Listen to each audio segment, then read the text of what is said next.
Hello children, how are you? I am sure you all are fine. Today we are moving to the third unit of our English book. The name of the unit is Land of Animals. So let us start with the lesson, okay? This is the introduction page. We will read it first. Like us, human being, animals are also creations of God. जैसे हम इंसान हैं, ऐसे जानवर भी खुदा की बनाई हुई मखलूक हैं, खुदा की बनाई हुई दुनिया हैं. दोबारा करता हूँ उसको. Like us, human beings, animals are also creations of God. जैसे खुदा ने, उस ईश्वर ने हम इंसानों को बनाया है, ऐसे उसने इन जानवरों को भी बनाया है. Animals also have their own rights on the land and food. इस ज़मीन पर और यहाँ की खाने पीने की चीज़ों पर इन एनिमल्स का भी राइट है, इनका भी हक है. They should be treated with kindness and love. हमें उनको कैसे ट्रीट करना चाहिए? प्यार के साथ, मोहब्बत के साथ, रहम के साथ. Some people capture the animals and birds in cages and mistreat them. Capture का मतलब क्या हुआ? पकड़ लेना, बंद कर लेना. कुछ लोग जानवरों को और बर्ड्स को, एनिमल्स एंड बर्ड्स को पकड़कर पिंजरे में बंद कर देते हैं और मिसट्रीट करते हैं. मतलब मिसट्रीट का मतलब उनके साथ अच्छा व्यवहार नहीं करते हैं. बंद करना ही अच्छा व्यवहार नहीं है और फिर उसके बाद दूसरे अत्याचार भी होते हैं, तो वो सब गलत है.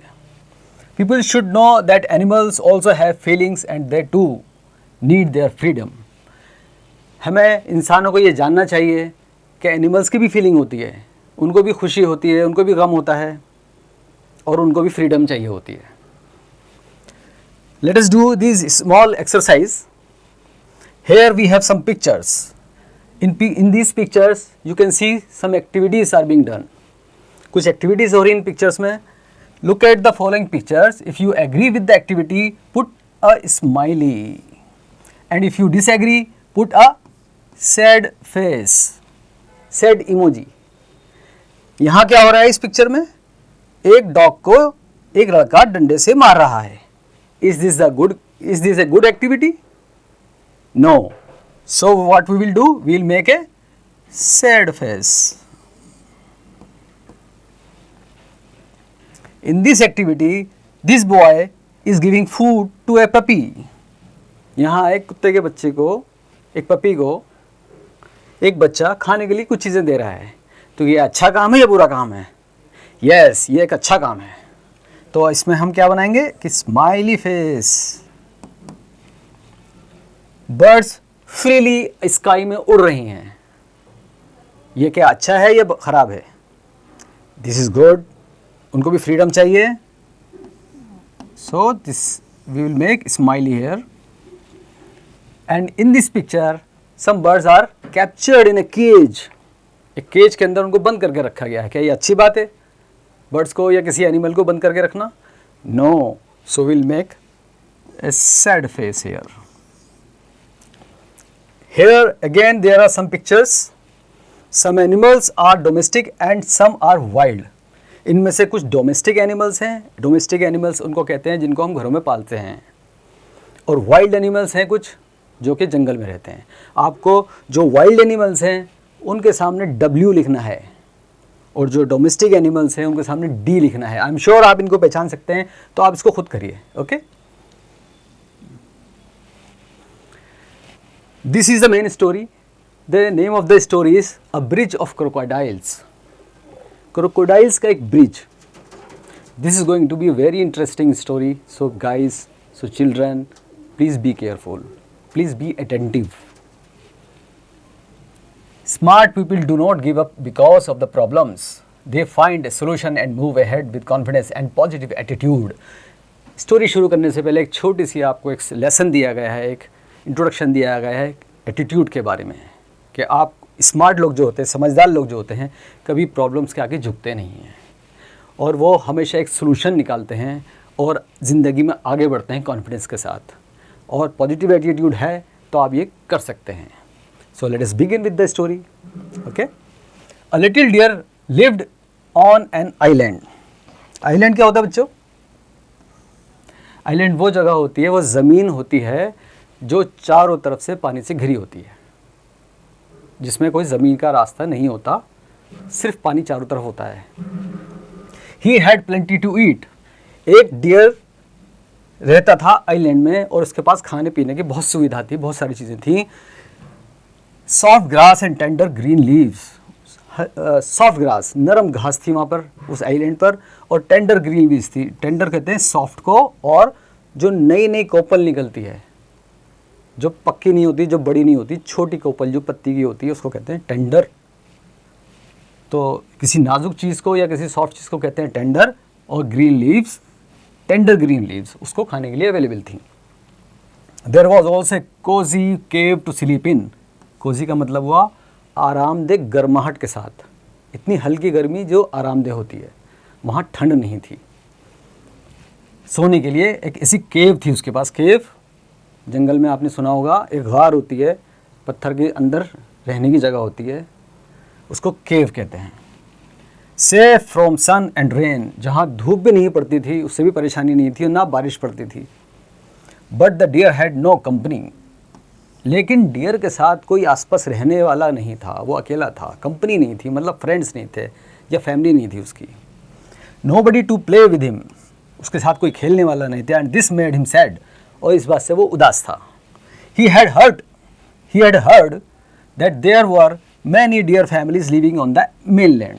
उसने ये सुना कि मेनलैंड मतलब जो आइलैंड था, उसके बाद पानी था, समुद्र था, उसके बाद जो मेनलैंड थी, धरती थी, वहाँ पर बहुत सारी डियर की फैमिलीज रहती हैं, ऐसा उसने सुना। He wish to join them and one day he decide to do just that.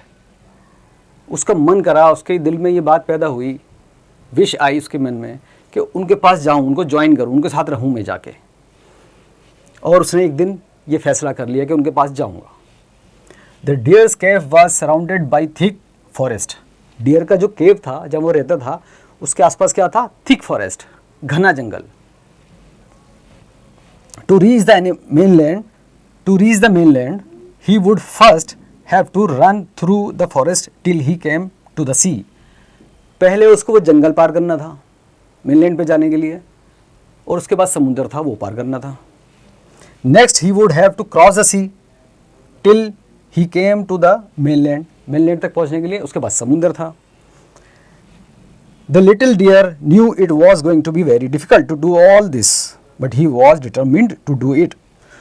उस छोटे डियर को ये पता था कि ये सारा काम बहुत मुश्किल है, लेकिन उसने डिटर्मिनेशन कर लिया था, पक्का विश्वास के साथ इरादा कर लिया था कि मैं ये काम करूँगा। डिटर्मिन्ड मतलब उसने पक्का इरादा कर लिया था। One morning the deer set out to reach the mainland. एक सुबह वो निकल पड़ा मेनलैंड पे जाने के लिए।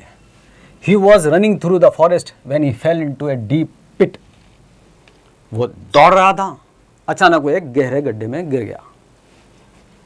He tried hard to get out but failed। उसने बहुत कोशिश की बाहर निकलने की, लेकिन वो हार गया, नहीं कर पाया। The pit was too deep and the deer was too small। पिट तो बहुत गहरा था और हिरन बहुत छोटा था, तो वो बाहर नहीं निकल पा रहा था। Some time later an elephant came by and peered into the pit। कुछ टाइम बाद एक एलिफेंट वहाँ आया, वहाँ से गुजरा। and peered का मतलब होता है ध्यान से देखना, गौर से देखना। into the pit, उसने गड्ढे में झांक के देखा ध्यान से। What are you doing there? उसने क्या पूछा? Hey, what are you doing there? आप अंदर क्या कर रहे हो? The sky is going to fall, came the reply। नीचे से जवाब क्या आया? हिरन ने क्या जवाब दिया? आसमान जो है वो गिरने वाला है। I am hiding here, so I won't be crushed। मैं यहाँ छुपा हुआ हूँ ताकि मैं उस आसमान के नीचे दबकर कुचल ना जाऊँ। क्रस्ट का मतलब दबकर कुचल जाना। The elephant was scared. Elephant को भी डर लगने लगा। लेट मी कम टू, मुझे भी अंदर आने दो। ही बेग्ड, उसने रिक्वेस्ट की। बहुत ज़्यादा रिक्वेस्ट करने को या भीख मांगने को कहते हैं बेग्ड, बेगिंग करना, begging. As soon as the elephant came down the deer sprang on to its back. जैसे ही एलिफेंट गड्ढे में आया तो वो तो बहुत ऊंचा था। हिरन ने क्या किया? उछला। स्प्रैंग मतलब स्प्रिंग की तरह उछलना, जंप लेना। उछल कर उसकी पीठ पर आ गया, तो वो हाइट उसकी ऊंची हो गई, ऊपर आ गया। And leaped over the edge of the pit, और उस गड्ढे के बाहर निकल गया। उसको हाइट मिल गई तो वो जंप करके बाहर निकल गया। Once again the deer went running through the forest, एक बार फिर से हिरन दौड़ता हुआ जा रहा था जंगल में, अब वो गड्ढे से निकल चुका था। At length he came to the sea shore, काफ़ी दूर दौड़ने के बाद वो समुद्र के किनारे पे पहुंच गया। But the sea was too deep and the waves too high, लेकिन समुद्र भी तो बहुत गहरा था और बड़ी बड़ी लहरें आ रही थी। How was he to cross over to the mainland, अब उसने सोचा कि मैं कैसे क्रॉस करूं इसको मेनलैंड पे जाने के लिए। The deer sat down to think, बैठकर सोचने लगा। Suddenly he had an idea, अचानक उसके माइंड में एक आइडिया आया। He called out to all the crocodiles in the sea, उसने आवाज़ लगाई, जितने भी क्रोकोडाइल्स थे ना सी में, उनको आवाज़ लगाई। He told them to swim to the shore because the king had ordered him to count them, उसने उनको क्या बोला कि सब किनारे पे आ जाओ, किंग ने मुझे ऑर्डर दिया है कि मुझे आपकी गिनती करनी है। The crocodiles rush to obey, सारे क्रोकोडाइल्स किंग का नाम सुनकर दौड़ पड़े। रश मतलब दौड़ पड़े, टू ओबे मतलब उसकी बात मानने के लिए, कहना मानना या हुक्म मानने को कहते हैं ओबे करना। व्हेन दे हैड असेंबल्ड, जब वो सारे जमा हो गए, इकट्ठे हो गए एक जगह, the deer told them to line up in a row, nose to tail. The deer told them to line up in a row, deer ने क्या बोला कि एक लाइन में खड़े हो जाओ सारे। नोज टू टेल कैसे, एक की नोज एक का टेल, एक की नोज एक का टेल, लंबाई में। All the way to the mainland, यहां से लेके मेनलैंड तक लाइन लगा लो। As soon as this was done, जैसे ये हो गया, the deer went into action, deer अपने एक्शन में आ गया, काम स्टार्ट कर दिया उसने अपना। He jumped from one crocodile to the other and then to the next. He jumped from one crocodile to the other and then to the next, वो एक क्रोकोडाइल पे जंप किया, उसके बाद दूसरे पे किया, उसके बाद तीसरे पे किया, ऐसा जंप मार के आगे जाता रहा। Soon he had reach the mainland, जल्द ही वो मेनलैंड पे पहुंच गया। He jumped off and ran away, उसने जंप मारी और ज़मीन पे दौड़ के दूर हो गया, भाग के चला गया। फ्रॉम द सेफ डिस्टेंस, जब काफ़ी डिस्टेंस हो गया, उसको लगेगा अब ये क्रोकोडाइल मुझे पकड़ नहीं पाएंगे। सेफ डिस्टेंस का मतलब हुआ इतने डिस्टेंस जिसमें उसको खतरा नहीं था। He laughed aloud and called, वो जोर से हंसा और चिल्लाकर क्या बोला, tell me which other deer has cross the sea over a bridge of crocodiles. हंसते हुए बोला चिल्लाकर कि बताइए आज तक क्या किसी डियर ने क्रोकोडाइल्स के ब्रिज के ऊपर समुद्र पार किया है। इंटरेस्टिंग स्टोरी थी ना बच्चों, कितना स्मार्ट था ये डियर, कितना स्मार्ट था ये डियर। उसने अपना प्रॉब्लम का सोल्यूशन निकाल लिया, उसने अपने प्रॉब्लम का सोल्यूशन निकाल लिया। Okay, I am sure you like the story. Now we will do the exercise part. This is MCQ, multiple choice question. You have 1, 2, 3, 4, 5 questions and 3 choices. Let us read the questions. हम question पढ़ते हैं, फिर देखते हैं कौन सा A या B या C, कौन सा ऑप्शन उसमें सही जाएगा। Who lived on an island? Island पे कौन रहता था? क्रोकोडाइल्स रहते थे, एलिफेंट रहते थे, डियर रहता था, कौन रहता था? डियर, हम यहाँ डियर की बात कर रहे हैं। Who was living on the mainland? Mainland पे कौन रहता था? एलिफेंट रहते थे, डियर फैमिलीज रहती थी या क्रोकोडाइल्स रहते थे? Deer families. So B is the right choice. Where did the deer fall? Deer कहाँ गिर गया?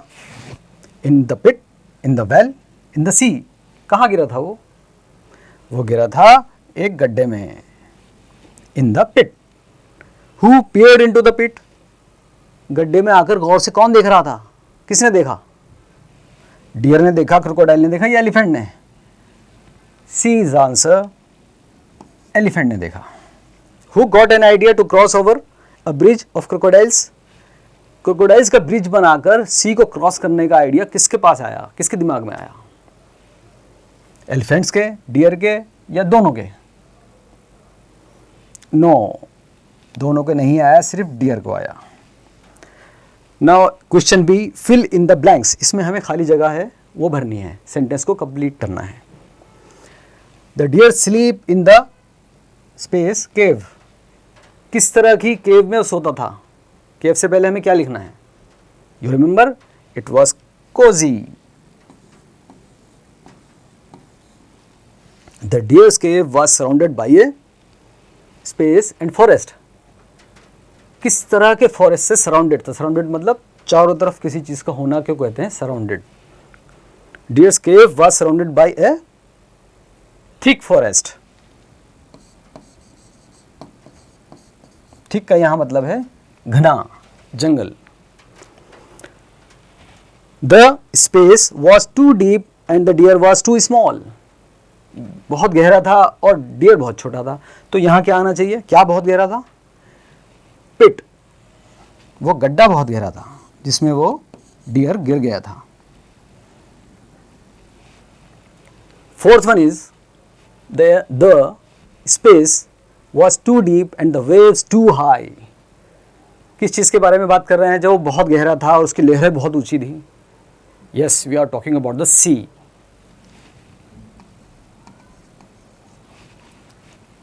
Number 5, the crocodiles rush to. दौड़कर क्या करा उन्होंने?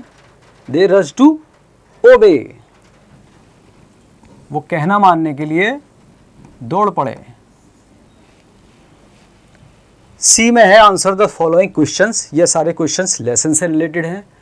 आपने लेसन पढ़ा है, एक बार और पढ़िए, इन क्वेश्चंस का आंसर दीजिए। Word rock, here we are trying to learn new words through in a different way. Here एक पिक्चर दी हुई है क्रोकोडाइल की और उसके आसपास उसके बॉडी पार्ट्स लिखे हैं। आपको उनको सिर्फ कनेक्ट करना है। फॉर एग्जांपल स्मॉल आइज, कहाँ इसकी eyes?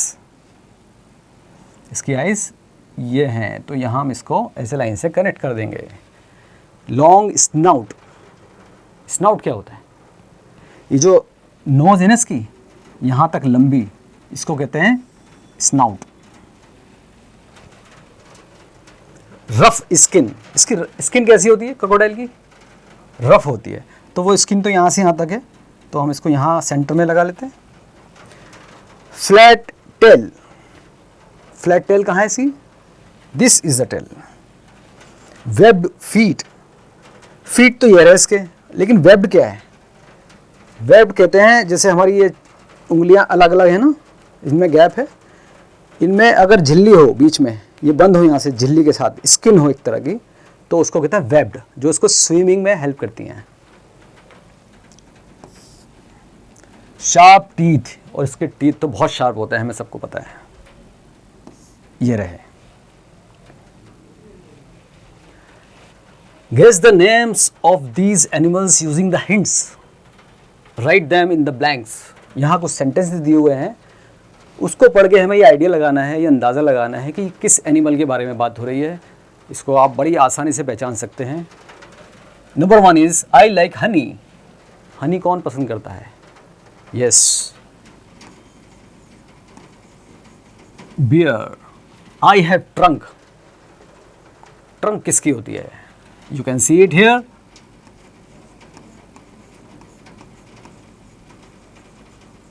Elephant. I jump on trees, किसको देखा आपने पेड़ पे जंप करते हुए? मंकी को। You like monkeys. I have a pocket on my belly, किस एनिमल के बेली पे एक पॉकेट होती है? कभी देखा पिक्चर में या मूवी में, किसी वीडियो में? Kangaroo.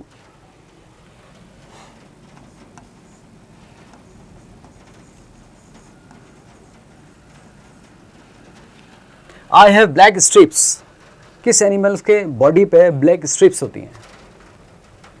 Zebra.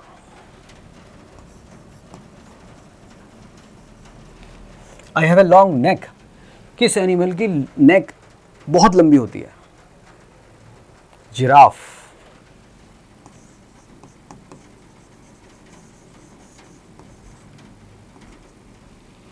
I have a long nose, किस एनिमल की नोज लंबी होती है? अभी हमने पढ़ा था crocodile.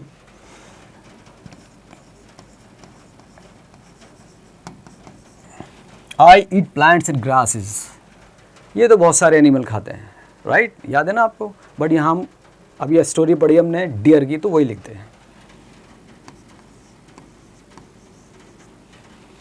Gaming grammar, in this section we learn the concept of one and many. यहाँ पर हम सिंगुलर एंड प्लूरल की परिभाषा को समझेंगे, कॉन्सेप्ट को समझेंगे। वन बर्ड, एक पिक्चर बनी हुई है और एक लिखा हुआ है वन बर्ड। यहाँ पर कुछ एक से ज़्यादा बर्ड्स हैं, 1 2 3 4 5। यहाँ लिखा है many birds. Here we can see one book and it is written one book. Here we can see 3 books and it is written many books. So एक से ज़्यादा जो भी हों, 2 हों, 4 हों, 5 हों, उसके लिए हम मैनी यूज़ करते हैं। Similarly one elephant and many elephants. When we want to say there is more than one of something, we add s to the word. किसी भी वर्ड को जब हमें प्लूरल बनाना होता है, एक से ज़्यादा बताना होता है, तो उसके आगे हम s लगा देते हैं। फॉर एग्जाम्पल फ्रॉग, उसके आगे अगर s लगा दें तो बन जाता है फ्रॉग्स। ये तो हो गया वन, ये हो गया वन और ये हो गया मैनी। अब ये एक से ज़्यादा कितने भी हो सकते हैं। मंकी प्लस एस, मंकी हो गया वन, मंकीज हो गया many. Similarly you can do this exercise. you will have to just add s and you will make the plural of the same word. यहाँ लाइन लिखा है, s जोड़ा lines हो गया, मतलब एक सिंगल लाइन s लगाया तो मल्टीपल या more than one lines. Then we have tiger, crocodile, tree, horse, camel, सब में s लगा के उसका प्लूरल बनाना है। लुक एट द पिक्चर्स, ये बी क्वेश्चन है आपका। Look at the pictures, write the number and the correct word from the box to complete these sentences. Picture को देखना है, सेंटेंस को पढ़ना है और पिक्चर के हिसाब से क्या एनिमल है और कितने हैं ये हमें यहाँ लिखना है। So there are space on the log. इस लट्ठे पे, लकड़ी का लट्ठा है ना, उस पर 2 फ्रॉग्स हमें दिख रहे हैं, तो हम क्या लिखेंगे यहाँ पर, क्या है, फ्रॉग्स। पर कितने हैं, 2। So we will write 2 frogs on the log. There are space in the basket. इस बास्केट में क्या है, कुछ तो है, वो हमें देखना होगा पिक्चर में। We have apples here, so हम लिख सकते हैं there are apples in the basket. But हमें नंबर भी लिखना है तो हमें काउंट करना होगा, 1 2 3 4 5 6 7। We have 7 apples, so we will write 7 apples. There are on the tree, tree पे क्या है, monkeys. How many? 3. So we'll write there are 3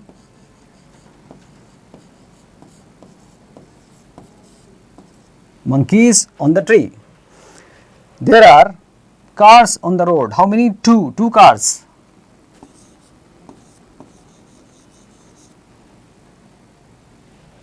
All right, we are through with this.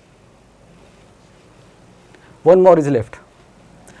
There are space in the sky. Sky में क्या है?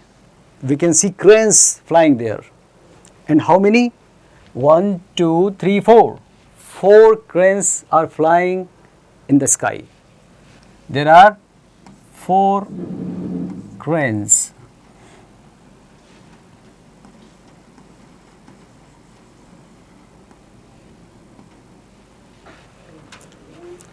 Talk back में एक छोटी सी एक्टिविटी है। You will have to search the internet to find these sounds. कुछ sounds यहाँ लिखी हुई हैं और उसके आसपास कुछ पिक्चर्स बनी है। चर्प की साउंड कौन सा एनिमल निकालता है, हिस का साउंड कौन सा एनिमल निकालता है। सिमिलरली वाव वाव, बज, क्रॉक, क्लक, मूव, क्वैक, म्याऊ, ये साउंड कौन से एनिमल निकालते हैं। आपको इंटरनेट से ये साउंड्स को समझना है और यहाँ इसको मार्क करना है। 1-2 हम कर लेते हैं ताकि आसान हो जाए। चर्प कौन करता है, बर्ड करती है। बर्ड की साउंड को हम कहते हैं चर्प। नेक्स्ट लेते हैं मूं। ये साउंड कौन निकालता है, मूं का साउंड निकलता है काऊ। आगे आप कर लीजिएगा, ओके। राइटिंग हैंड में match and right the complete sentences in the blanks. ये एक सेंटेंस है बट इसको दो पार्ट में दिया हुआ है, ये पार्ट और ये पार्ट, इसको हमें मिलाकर लिखना है, दोनों पार्ट को सही मिलाना है और आगे स्पेस दिया हुआ है उसमें हमें प्रॉपर तरीके से इसको लिखना है। A baby elephant lived on an island, swim to the shore, plays in the mud. इन तीनों में से कौन सा पार्ट इस लाइन से मिलेगा? A baby elephant plays in the mud. A little deer, इसमें ये सेंटेंस किससे मिलेगा? A little deer swim to the shore. No, a little deer lived on an island. Yeah, this is correct. And the third one is crocodiles swim to the shore. किनारे पर तैरते हुए आ गए, समुद्र के किनारे पर तैरते हुए आए थे ना, तो ये सेंटेंस यहाँ करेक्ट हो गया। ये तीनों मिला दिए, अब इसको हमें यहाँ लिखना है। बी में है the complete the sentences with the appropriate words. यहाँ फिल इन द ब्लैंक करना है और यहाँ कौन सा सही वर्ड आएगा वो हमें खुद से लिखना है। Is the tallest animal in the जंगल। कौन है टॉलेस्ट एनिमल? आपने कभी देखा है? या इट इज जिराफ। सबसे ऊंचा वही होता है। Fox is the most space animal.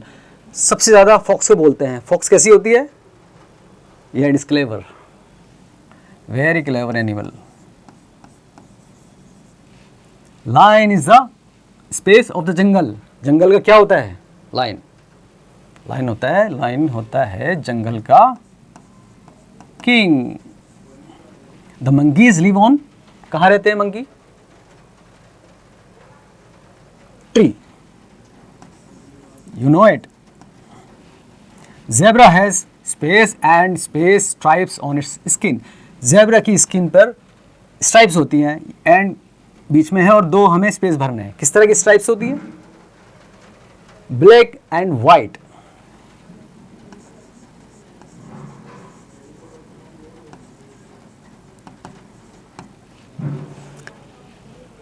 In the next section we have punctuation. Punctuation sentence बनाने के लिए बहुत ज़रूरी होती है।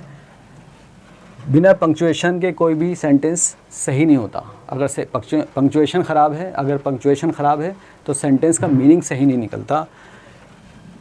यहाँ लिखा है री right the following sentences using capital letters, full stop and question mark. यहाँ हमें तीन ऑप्शन दिए गए, तीन चीज़ें दी गई हैं। इन तीनों को यूज़ करके इन सेंटेंस को हमें ठीक करना है। सेंटेंस है there are many animals in the jungle. जंगल में बहुत सारे एनिमल हैं, लेकिन इसमें गलती क्या है? पंक्चुएशन की गलती क्या है? पंक्चुएशन हम ठीक करेंगे सबसे पहले कि कोई भी सेंटेंस जब हम स्टार्ट करते हैं तो पहला लेटर हमेशा कैपिटल होता है। It is always capital, so we will change it to capital T. There are many animals in the jungle, ये सब ठीक है। यहाँ आएगा फुल स्टॉप। तो दो गलतियाँ थी, हमने ठीक कर दी। Crocodile lives in the river, यहाँ भी सेम मिस्टेक्स लग रही हैं मुझे। आप देखिए कोई और मिस्टेक लग रही है आपको? There are two mistakes. One is the first letter, it has to be capital. इसको कैपिटल में होना चाहिए। Lives in the river, इसके बाद सेंटेंस के एंड करते समय फुल स्टॉप लगाना चाहिए। Horses eat the grass, यहाँ क्या मिस्टेक है? Horses, H हमेशा कैपिटल आएगा। फर्स्ट लेटर जो होता है सेंटेंस का वो कैपिटल होता है और ग्रास के बाद आएगा full stop. Who can run the fastest? सबसे तेज़ कौन दौड़ सकता है? ये पूछ रहे हैं। पूछ रहे हैं तो एक क्वेश्चन है। पहली मिस्टेक तो वही है जो ऊपर बताई थी हमने। पहला जो लेटर है वो कैपिटल आएगा और क्वेश्चन है तो यहाँ क्वेश्चन मार्क आएगा। Wow the deer was very smart, यहाँ आएगा एक्सक्लेमेशन मार्क। वाओ, हम किसी की तारीफ कर रहे हैं। कोई भी अचानक सेंटेंस निकलता है इमोशन के साथ तो उसको कहते हैं एक्सक्लेमेशन, और उसके लिए एक मार्क होता है, सेंटेंस के बाद में लगाते हैं। वाओ का W कैपिटल आएगा। साउंड बेटर, इस सेक्शन में हम वर्ड्स को सही तरीके से उच्चारण करना सिखाते हैं, सही उच्चारण सिखाते हैं, प्रोनाउंस करना सिखाते हैं। इसमें हम दो सेक्शंस में आप देखें इसको बांटा हुआ है। पहले क्लाउड के अंदर HAD, ए का यूज़, एक ए को बोलना सिखाया गया है। और दूसरे क्लाउड में यू को बोलना सिखाया गया है। इसकी आप प्रैक्टिस करें, मैं आपको जल्दी से करवा देता हूँ। HAD had, SAT hat, FAT fat. तो यहाँ ए के साउंड सही से निकालनी है हमको। RAN ran, HAS has, CAT cat, BAT bat, MAT mat. Now in the next cloud we have U written in between two letters. So 3 letters का मिला के एक word बना हुआ है। SUN sun, RUN run, BUT but, CUB cub, BUN bun, CUP cup, TUB tub, BUG bug। तो इनको सही से बोलना सीखिएगा, प्रैक्टिस कीजिएगा।